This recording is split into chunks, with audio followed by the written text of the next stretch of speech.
मंडल 10, सूक्त 75, मंत्र 5। ये मंत्र विशेष रूप से चर्चा के लिए आज आया है।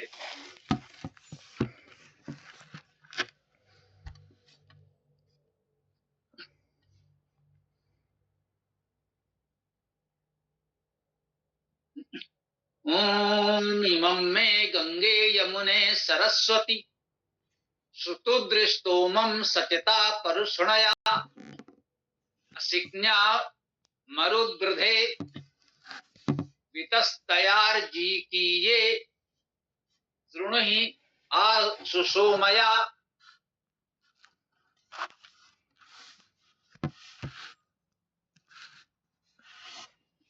आज इस मंत्र के ग्रहण का मुख्य आधार यही है।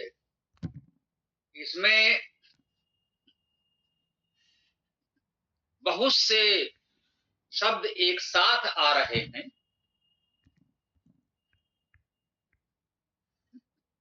जो कुछ नदियों के नाम ऐसा प्रतीत होते हैं। अच्छा हो, अच्छी बात है, ये बात आई है। इसी को ये सूक्त 75 ना, ऋग्वेद मंडल 10 सूक्त 75 जो है, संभवतः इसे नदी सूक्त भी कहा गया है। इसमें ऋषि सिंधोक्षित ये मेध हैं और देवता नदी समूह है कि इसमें देवता नदी समूह है, इसलिए इसे नदी सूक्त भी कहा जा सकता है। इस सूक्त के ऋषि प्रिय मेध के पुत्र सिंधुक्षिप हैं। सिंधुक्षिप का अर्थ होता है जल अर्थात रसों के नियंत्रक। इस लिखा है सिंधुक्षित प्रेय मेध। तो प्रिय मेध शब्द से अपत्यार्थक प्रेय मेध बना, अर्थात प्रिय मेध से संबंधित, उनसे उत्पन्न। तो उनके पुत्र, उनके वंशज, लोक व्यवहार में ऐसा भी कह देते हैं। इंद्र से ऐन्द्र पद बनता है, इसी प्रकार से रघु से राघव, यदु से यादव, तो हम लोग जानते। जो ऋषि हैं उनका मुख्य परिचय, मुख्य नाम है सिंधुक्षित। सिंधुक्षित का अर्थ है जल अर्थात रसों के नियंत्रक। सिंधु के छित नियंत्रक, ऐसा कहा। तो इसको इस प्रकार भी व्याख्यायित किया गया है, शरीरस्थ रसों को नियंत्रित करने वाले ही प्रेमेध, प्रियमेध अर्थात हितकारिणी बुद्धि के अनुयायी या कृपा पात्र कहे जा सकते हैं। शरीर में जो रस हैं, रक्त भी है, वो भी रस है, प्रमुख रस है, और भी प्रकार के रस आयुर्वेद के अनुसार कहे जा सकते हैं। कुछ विद्वानों का मत है कि मंत्रार्थ प्रकारांतर से शरीरस्थ रस प्रवाहों को लक्ष्य करके सिद्ध हो सकते हैं, तथापि ये शोध का विषय है। एक बात है,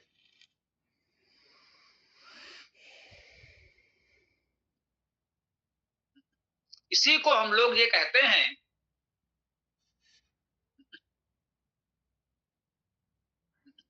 वेद मंत्रों का, वैदिक शब्दों का अर्थ विस्तार अनंत होता। ये मंत्र तो संयोग से केवल एक मंत्र लिया गया था, इसमें एक साथ ऐसे बहुत से शब्द थे जो नदियों के नाम प्रतीत होते हैं प्रथम दृष्टया। तो एक बात आई, क्या वेद में नदियों के नाम इस प्रकार से हैं? अब उन शब्दों को यदि वैसे ही नदीवाचक अर्थ में ले लें, गंगा है, यमुना है, सरस्वती है, ये नदियां तो हैं। अब प्रश्न है कि ये नदियां हैं, उनका उल्लेख इस मंत्र में है या इस मंत्र के शब्दों से नदियों का नामकरण कर दिया गया। यह विद्वानों में विचार का विषय हो सकता है, शोध का विषय हो सकता है। हम विनम्रता से कहना चाहेंगे कि मतभेद का विषय भी हो सकता है।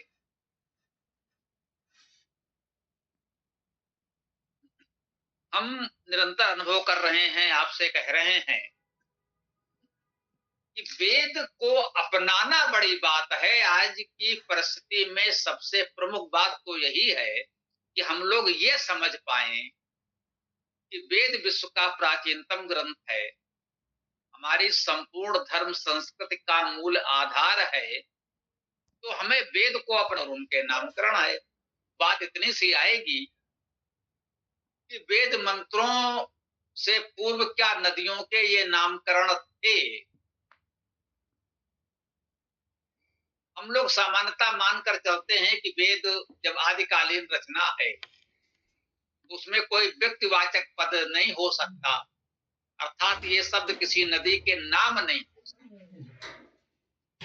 गुण तो हो सकते हैं, इन शब्दों के अपने अर्थ होंगे, स्वाभाविक है, और वो शाब्दिक अर्थ हम करेंगे तो उससे एक उत्तम अर्थ हमें प्राप्त भी होगा।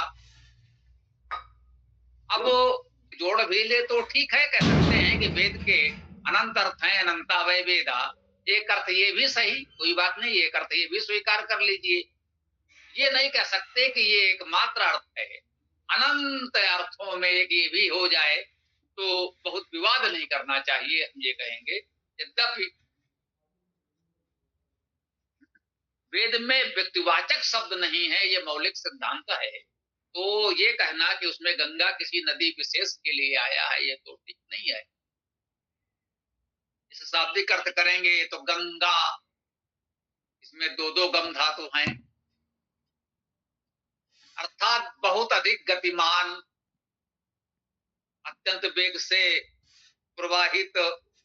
अब वो नदी भी हो सकती है, व्यक्ति भी हो सकता है, कुछ भी हो सकता है, इन गुणों से युक्त कुछ भी हो सकता है।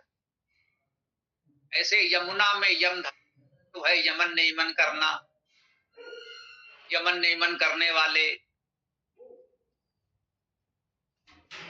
उसमें नदी भी हो सकती है, कुछ और भी हो सकता है, तो शाब्दिक अर्थ ग्रहण करना है। सरस्वती शब्द आया है, सरस्वती वैदिक काल की प्रमुख नदी थी, महाभारत काल तक इसका अस्तित्व था, और ये भी उल्लेख मिलता है कि उस समय सरस्वती की धारा क्षीण होने लगी थी, दुर्बल पड़ने लगी थी, और ये आशंका विद्वानों को होने लगी थी कि ये सरस्वती धीरे धीरे सूख न जाए, लुप्त न। इस स्थिति में सरस्वती महाभारत काल तक आने लगी थी, तो कह सकते हैं अब से लगभग 5000 वर्षों पूर्व तक सरस्वती नदी किसी रूप में प्रवाहित तो रही, उस समय धीरे धीरे ये सूखने लगी थी और फिर अंततः विलुप्त हो गई। अब ये भौगोलिक और ऐतिहासिक शब्द है, तथ्य है कहना चाहिए, ये भौगोलिक और ऐतिहासिक तथ्य है। इस नाम की बहुत विशाल नदी वैदिक काल में थी, जो लगभग 4-5 हजार वर्ष पूर्व धीरे धीरे विलुप्त हो गई। वेद में सरस्वती शब्द आया है, अन्य भी सरस्वती सूक्त हैं। इसी ऋग्वेद में 10वें मंडल में ही सूक्त 17 भी है, उसमें सरस्वती पर ही विशेष बात की गई है। ओम सरस्वती देवयंतो हवन्ते सरस्वती मध्वरे तायमाने सरस्वतीं स्वीकृतो आह्वयन्त सरस्वती दासुषे वार्यं दात। ओम सरस्वती या सरथम जयाथ स्वधाभिर्देवी पितृभिर्मदन्ति आसद्यास्मिन् बर्हिषि माद यस्व अनमीवा इस आ धेहि अस्मे सरस्वतीं यां पितरो हवन्ते दक्षिणा यज्ञं विनक्ष्यमाणाः सहस्रार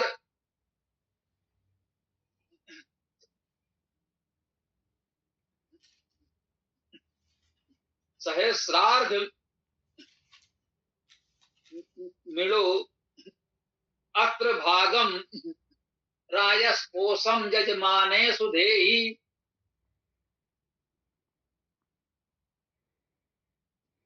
ये 3 मंत्र हमने पढ़ दिए। ऋग्वेद मंडल 10 सूक्त 17 की ये मंत्र संख्या 7, 8, 9, ये तीनों मंत्रों में सरस्वती शब्द आया है। यहां इसे नदीवाचक नहीं माना गया। इन गुणों से युक्त दिव्यता को ही माना गया है। देवता सरस्वती हो सकता है, इसमें कह सकते हैं, इसकी दिव्यता की बात की जा रही है।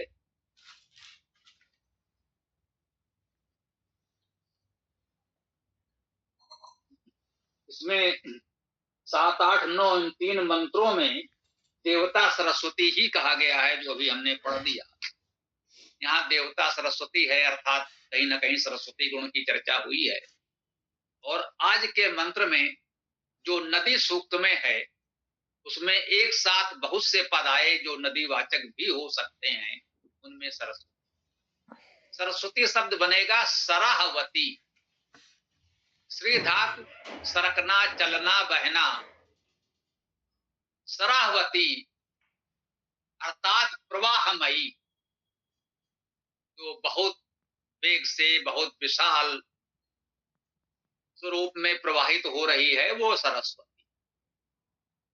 इन गुणों से युक्त नदी को ये नाम दिया गया तो स्वाभाविक।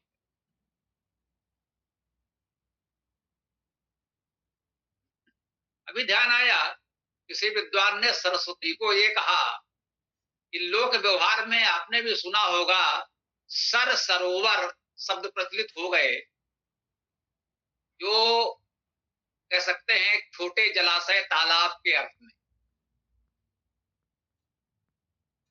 अब ये कैसे शब्द प्रचलित हुए, यह भी शोध का विषय हो सकता है।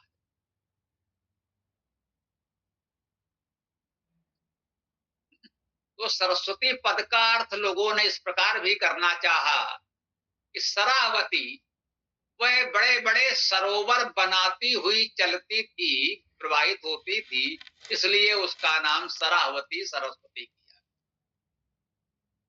पद तो यही है, सरावती, सरा से युक्त। अर्थात इस नदी के प्रवाह मार्ग में सरोवर बनते हुए चलते थे, जलाशय। स्वाभाविक है, ये परिकल्पना व्यवहारिक है, क्योंकि सरा का अर्थ प्रवाह होता है, कोई जलाशय, तालाब नहीं।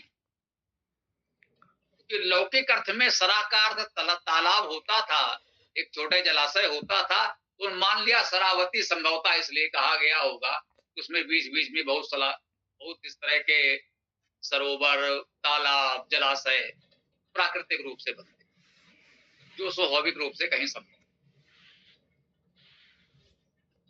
तो शाब्दिक अर्थ तो यही हुआ। इन्हीं शाब्दिक अर्थों को लेकर इस मंत्र की व्याख्या विद्वानों ने की है, और बिल्कुल ठीक की है। जैसा कि अभी हमने इसमें भी पढ़ा, इसमें भी बहुत उत्तम सूचना थी, मुझे लगा कि इसलिए आपको पढ़ के बता दिया। क्योंकि इसके ऋष प्रेमेध, प्रियमेध, पहली बात तो प्रिय मेधा होनी चाहिए, मेधा हो वो भी प्रिय हो। आपकी मेधा प्रतिभा केवल विवाद करके लोगों को कष्ट देने के लिए न हो, मेधा हो वो भी प्रिय हो, और उससे जब वो उत्पन्न होगा, सिंधुक्षित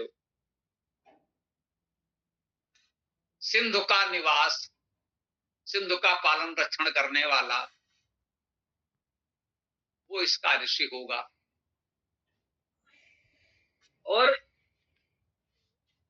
इस प्रकार इसका अर्थ यही किया गया कि जो शरीर में रसों के प्रवाह हैं उनकी चर्चा इस सूक्त में की जा रही है। इस सूक्त में देवता नदी समूह कहा गया है, अर्थात इसको नदी सूक्त भी कहा गया है। और उसमें इस प्रकार से ये नाम आए। स्वाभाविक है, नदी सूक्त है, यदि पूरा सूक्त भी पढ़ेंगे तो कुछ इस प्रकार की बातें दिख सकती हैं, मिल सकती हैं। जैसे सिंधु शब्द अन्य मंत्रों में भी आ रहा है।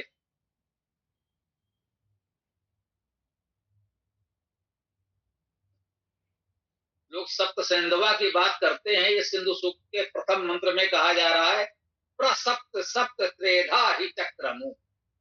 सप्त सप्त त्रेधा, सात सात 3 बार।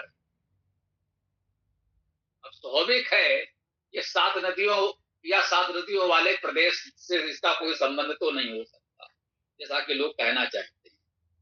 दूसरे मंत्र में सिंधु पद मिल रहा,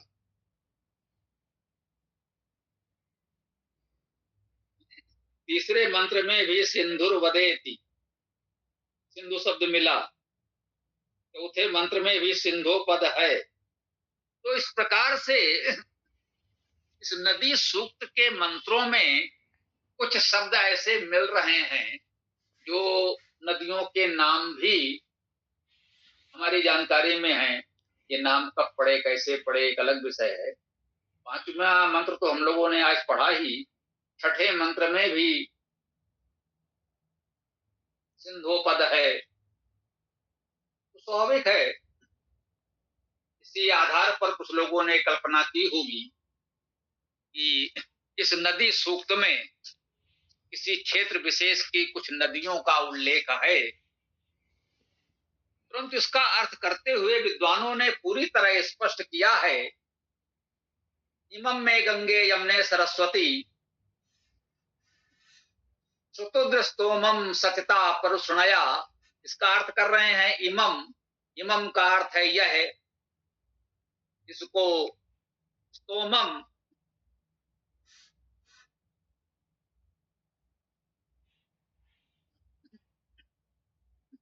स्तोमम का अर्थ हुआ स्तोम को, अर्थात स्तुतियों को, स्तु धातु है स्तुत करना। स्तोमम अर्थात स्तुति को असचत सम्यक समन्तात सेचन करें, सिंचन करें।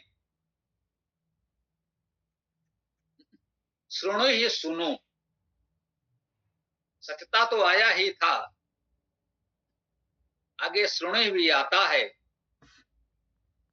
तो इसमें आगे जो नदीवाचक शब्द माने जा रहे हैं उनको उसी रूप में व्याख्यायित किया गया, शाब्दिक अर्थ देते हुए।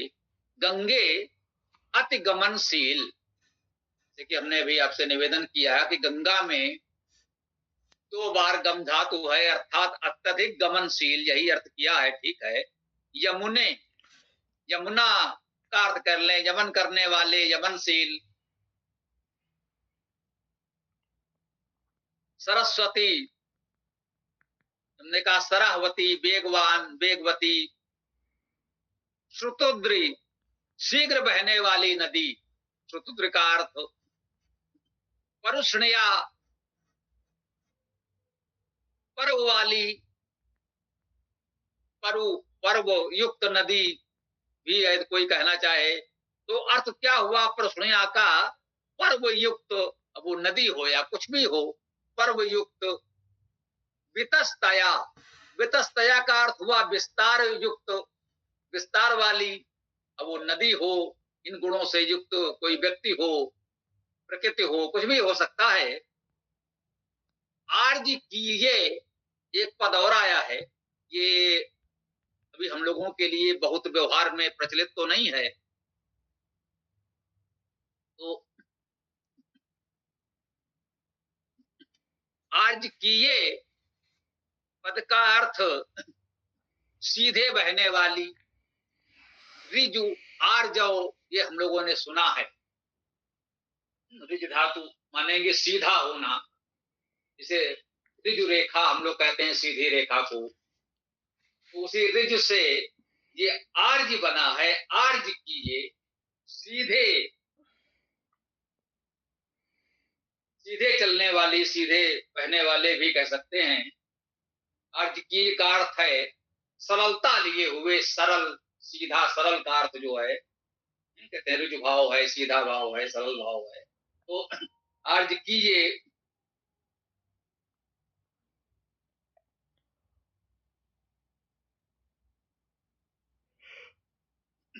हाँ, इसके पश्चात एक और शब्द है सुसोमया, उत्तम सोम युक्त। सोम का अर्थ हम लोग जानते हैं सु प्रसवे सु ऐश्वर्य, सु प्रेरणा धातु से सोम शब्द बनता है। उत्तम सृजन, ऐश्वर्य, प्रेरणा से युक्त। तो ये इन शब्दों के शाब्दिक अर्थ किए गए हैं और बिल्कुल ठीक किए गए हैं। इसी प्रकार के शाब्दिक अर्थों से हम वेद का उचित अर्थ ग्रहण कर सकते हैं। इसके भावार्थ में लिखा है ये भिन्न भिन्न प्रकार के बहावों और जलों से युक्त नदियां हैं जिनका परिज्ञान करना चाहिए। अब ये थोड़ा हम लोगों को लगता है, इसे बहुधा आप लोग भी अनुभव कर रहे हैं कि कहीं कहीं कुछ पुराना भाव जो चला आ रहा है वो आ जाए। पूरे मंत्र में एक एक शब्द का उत्तम शाब्दिक अर्थ कर दिया और फिर भावार्थ में वही आ गए कि इस प्रकार के बहावों जलों से युक्त नदियां। ने कहा भाई आप जल प्रवाह नदियां आज भी माने तो माने, न था इन शब्दों से जो भी गुण, जो शाब्दिक अर्थ बताए गए, उनसे युक्त कुछ भी हो सकता है, वो अधिक उत्तम है। यद्यप उन्होंने इसी भावार्थ के आगे लिखा है ये कोई व्यक्तिवाचक नाम नहीं है, इनके विषय में वैदिक इतिहास विमर्श का, वैदिक इतिहासों का निराकरण प्रकरण देखें। वैदिक इतिहास विमर्श पुस्तक है, उसमें इस प्रकार के प्रश्नों का उत्तर दिया गया होगा कि वेद में इतिहास या व्यक्तिवाची शब्द नहीं है। तो वो निराकरण भी किया गया। यहाँ शाब्दिक अर्थ स्वयं बता रहे हैं और कह रहे हैं कि हमारी पुस्तक वैदिक इतिहास विमर्श देखें, सब कुछ ठीक है। तो फिर इसमें यदि नदी की बात लाई जा रही है तो यही कह सकते हैं कि वह भी अनंत अर्थों में एक हो सकता है, इसको इसी रूप में हम ग्रहण करें। तो ये अच्छा रहा कि संयोग बस एक मंत्र के माध्यम से हम लोगों ने इस नदी सूक्त की थोड़ी सी चर्चा कर ली। मुझे ध्यान आ रहा है कभी नदी सूक्त की चर्चा कहीं आई तो थी, आप लोगों के भी किसी रूप में कहीं चर्चा हुई थी नदी सूक्त की। तो उस समय कोई क्रम हम लोगों का चल रहा होगा वेदायन का या जिस रूप में भी। तो उस समय नदी सूक्त पर बहुत चर्चा नहीं हो सकी थी, परंतु आज ये अवसर मिला कि संयोग बस एक मंत्र के माध्यम से इस नदी सूक्त पर हम लोगों ने चर्चा कर ली और मुझे लगता है कि इसका समाधान उचित रूप में हो गया होगा। लोग अपनी बात रख सकते हैं।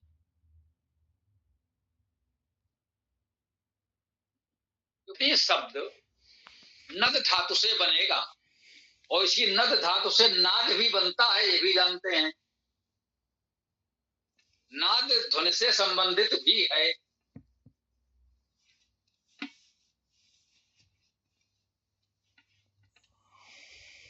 इसको थोड़ा ठीक से देख करके हम लोग इसका निस्तारण करें। तो धातु है, इसका अर्थ अव्यक्ते शब्दे अव्यक्त ध्वनो, अर्थात जैसे हमने कहा नद शब्द से नाद बनता है। नाद का क्या अर्थ है? ध्वनि। ये तो सभी जानते हैं, नाद, निनाद, ध्वनि। घंटा नाद अर्थात घंटा की ध्वनि। शंख नाद करते हैं लोग, अर्थात शंख की ध्वनि। शंख से जो ध्वनि की जाती है वो शंखनाद कहलाता है ना।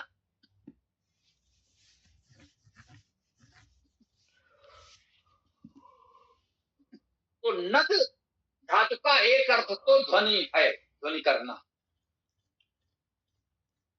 यद्यपि अव्यक्त ध्वनि कही गई है, जैसे जब हम लोग बोलते हैं, कोई बात कहते हैं, स्पष्ट सार्थक शब्दों का प्रयोग करते हैं, उसके लिए ये नद नहीं है।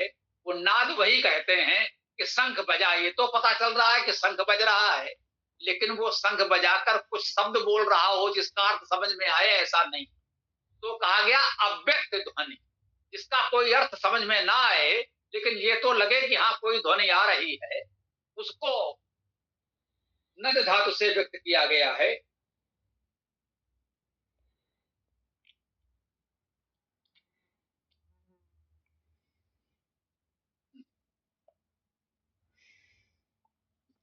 ये नद धातु पाणिनि 144 नदति रूप बनता है, उसका हमने कहा अव्यक्त ध्वनि।